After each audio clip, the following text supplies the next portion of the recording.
내 몸 사용법으로 내 몸은 내가 지키자. 팔을 돌리는 게 너무 힘들고 이렇게 빗질을 하는 게 너무 힘드시다고요? 그리고 팔을 뒤로 넘기는 게 너무 불편하시다고요? 어깨는 도대체 왜 아픈 건지 모르겠고 오십견인지 회전근개 파열인지 도저히 모르시겠다고요? 오늘 이 영상으로 오십견과 회전근개 파열에 대해서 구분하고 관리하는 방법에 대해서 알려드리고자 합니다. 많은 분들이 팔을 들어 올리지 못하고 이 어깨가 아픈 것들 때문에 나 오십견인가? 나 회전근개 파열인가? 라고 생각을 하십니다.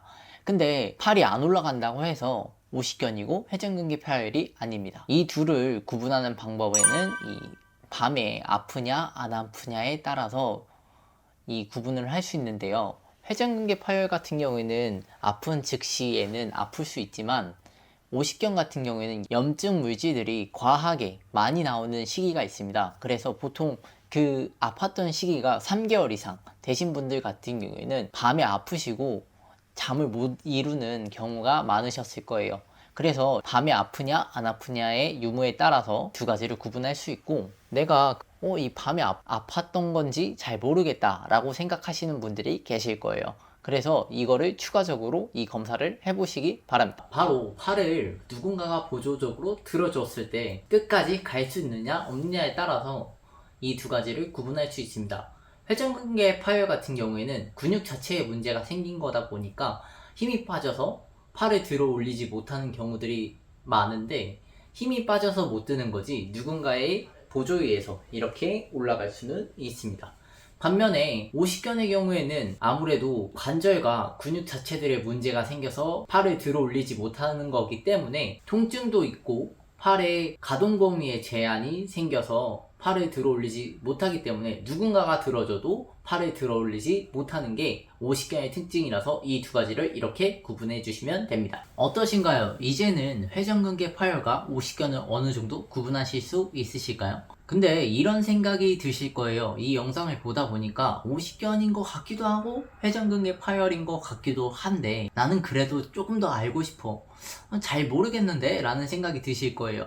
그래서 바로 조금 더 어떻게 하면 구분할 수 있는지 관리하는 방법까지 알려드리고자 합니다. 이 영상에서는 오십견과 관련된 검사하는 방법과 관리하는 방법에 대해서 알려드리고자 합니다. 만약에 회전근개 파열이 궁금하시다면 위 영상에 링크를 참조해주세요. 해당 검사들을 통해서 내가 오십견인 건 알겠고 이제 이 어떤 치료들을 받아야 되는가를 다시 생각을 해보셔야 될 텐데, 주사 치료도 해야 되고 스트레칭과 운동을 해야 되는데 도대체 어떤 걸 하라는 거지? 라는 생각이 드실 거예요. 그래서 스트레칭과 운동에 대해서 조금 알려드리고자 합니다. 오십견의 치료의 가장 핵심적인 부분은 내가 얼마나 많이 움직일 수 있는가가 핵심적인 부분입니다. 그래서 이 부분에 대해서 초점을 맞춰 주셔야 되고, 방금 했던 검사들을 통해서 내가 얼마나 증상이 심하고 얼마나 아픈지를 체크를 하셨을 거예요.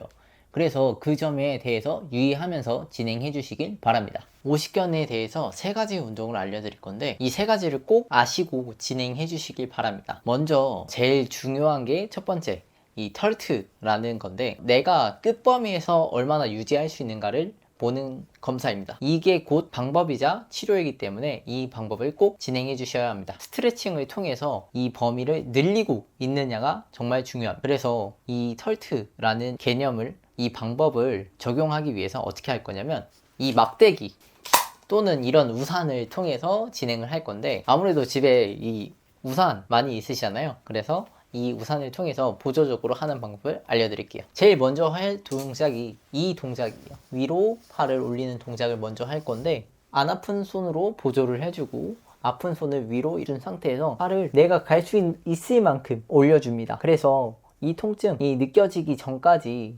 가주시고 거기서 20초에서 30초가 아니라 최소 40초에서 1분 정도는 버텨주셔야 합니다. 고무줄과 같이 근육도 늘어나는 경향이 있기 때문에 이 범위에 대해서 적응을 시켜줄 거예요. 그래서 이 상태 유지. 이 동작들을 꾸준히 해주셔야 하는 이유가 아까도 말씀드렸던 것처럼 근육의 길이가 늘어나야 되고, 오십견 같은 경우에는 내가 얼마나 움직일 수 있느냐에 따라서 일상생활에 제한이 걸리느냐 안 걸리느냐로 바뀌기 때문에 이 동작들을 꼭 진행해 주시길 바랍니다. 두 번째는 이 모양의 세라밴드를 이용해서 진행을 할 건데요. 이 밴드를 이용해서 뭘 할 거냐면 간단한 어깨 근육들의 주변 근육들을 활성화시켜주는 운동을 할 거예요. 어떻게 할 거냐면 손을 이렇게 걸어준 상태에서 내가 왼쪽 손이 아프다면 오른쪽 손을 이용해서 보조를 해줄 거예요. 그래서 팔은 이렇게 걸어둔 상태에서 손을 살짝 이렇게 옆으로 벌려줍니다. 그러면 이 상태부터 벌써 주변 근육들이 힘이 들어오실 거예요. 마찬가지로 승모근 쪽에 힘이 들어오면 안 되고 이 주변, 요런 주변 근육들에 힘이 들어오셔야 합니다. 승모근 쪽에 힘이 들어오면 이렇게 들고 계시거든요. 힘은 꼭 빼주셔야 되고 유지하시고 위로 쭉 올려줍니다. 마찬가지로 내가 갈 수 있을 만큼 범위 가서 유지시켜주는 거를 똑같이 해줍니다. 이 동작을 하는 이유는 아까 말씀드렸던 그 털트라는 개념과 동일하게 유지시키고 근육들도 어느 정도 스위치 꺼져 있는 거 다시 켜는 동작들 진행하기 위해서 하는 겁니다. 이렇게 진행하는 동작들을 꼭 진행해 주세요. 세 번째 동작은 벽밀기 동작입니다. 이 벽밀기 동작은 오십견으로 인한 통증이 어느 정도 깔아앉은 다음에 진행해 주시길 바랍니다. 어떻게 할 거냐면 양쪽 손을 갖다 댄 다음에 이 상태에서 쭉 밀어줄 거예요.